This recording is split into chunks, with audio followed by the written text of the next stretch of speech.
People are waiting and holding their money. That tells you everything about what the Sony A1 III is expected to be.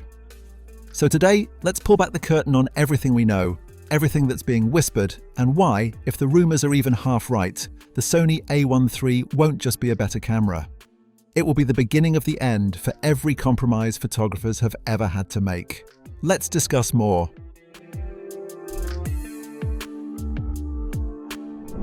Let's be honest about what we're working with here. No official confirmation, no press release, no teaser on Sony's Instagram. Just a pattern, a very consistent, very compelling pattern, emerging from leaked sensor roadmaps, anonymous industry sources, and the kind of forum conversations that happen at 2 a.m. when the most obsessive photographers in the world can't sleep. And the pattern says this: Sony is building something that merges two worlds that have never shared the same body. The first world is resolution.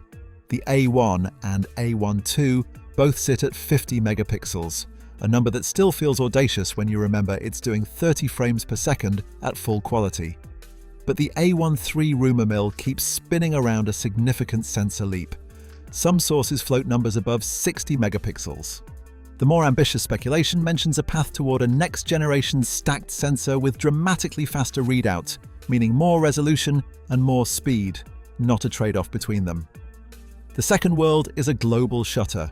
Sony's A1 III already proved it could be done. A full-frame global shutter sensor that eliminates rolling shutter completely, allows flash sync at any speed up to 1/80,000th of a second, and makes high-speed action look like it was frozen in amber.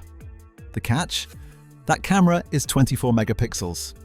The rumor, the dream, is that the A1 III finally fuses global shutter technology with high resolution in a single flagship body. If that happens, it's not an upgrade, it's a category collapse. Then there's the autofocus story.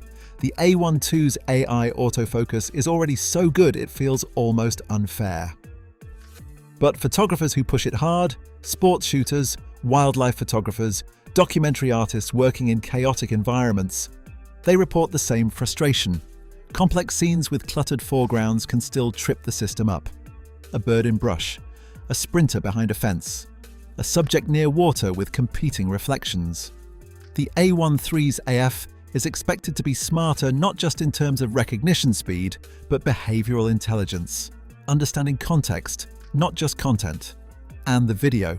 Expect faster sensor readout, cleaner 8K processing, better long-form heat management, and reliability under sustained recording that professionals on real productions have been quietly demanding for years.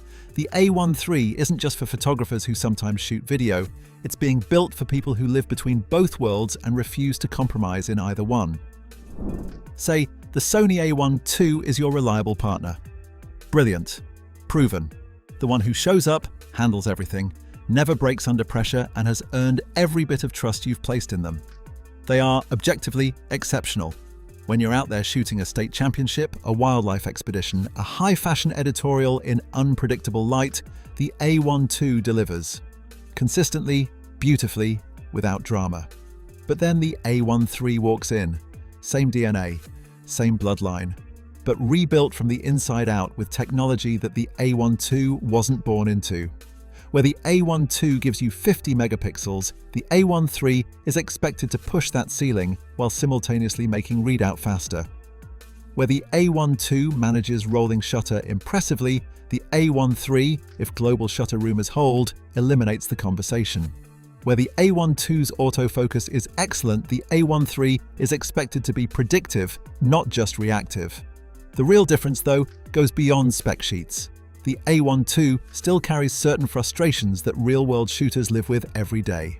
Battery drain under heavy AI processing, compression trade-offs in the fastest RAW modes, the occasional behavior in cluttered scenes where the camera chooses the wrong subject at exactly the wrong moment. These aren't deal breakers, but they're friction. And friction at this price point has no business being part of the experience. The A1 III exists to sand every one of those rough edges smooth.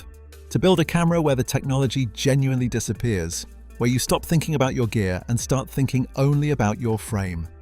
That's the upgrade that matters most. Not the megapixels, not the frames per second. The trust. The feeling that the camera will never be the reason you miss the shot. On one side, there are the pragmatists, the photographers who bought the A1 II and genuinely cannot imagine what practical scenario the A1 III would improve for their actual work. They point out correctly that the A1 II came out less than 2 years ago. It already outperforms Canon and Nikon flagships in multiple critical categories. That upgrading at this pace is a financial trap masquerading as a creative necessity. And that's exactly the question that keeps the other camp, the dreamers, the waiters, the obsessives, awake at night. Because if Sony's lower-tier bodies keep absorbing flagship technology, the A1 III has to justify its existence with something genuinely new, something the ecosystem below it simply cannot do. And the consensus forming in those late-night forums is that the answer is global shutter at high resolution, combined with AI behavior that crosses the line from impressive into unsettling. The photographers who want the A1 III aren't chasing specs. They're chasing the end of compromise. They've been carrying 2 bodies, one for speed, one for resolution, for years. They want one body that makes that redundant forever. Here's where we step out of the dream and into the uncomfortable light of reality. No confirmed release date. Most credible analysts and rumor trackers put the Sony A1 III somewhere in the 2027 window, possibly late 2026 if Sony wants to apply pressure to Nikon's Z9 II launch. But 2027 remains the more grounded expectation. Sony appears content to let the A1 II and the A7R6 carry the current momentum, while the next true flagship is built properly. As for price, buckle up. The original A1 launched at $6,500. The A1 II held that line barely. The A1 III, with global shutter integration and a new sensor generation, is expected to push past $7,000. Some speculation puts it closer to $7,500. If global shutter at high resolution turns out to be as technically demanding to manufacture as many engineers believe, $8,000 is not an impossible number. That is a brutal price to type. And it's worth saying plainly, for most people on Earth, this camera will never be a realistic purchase.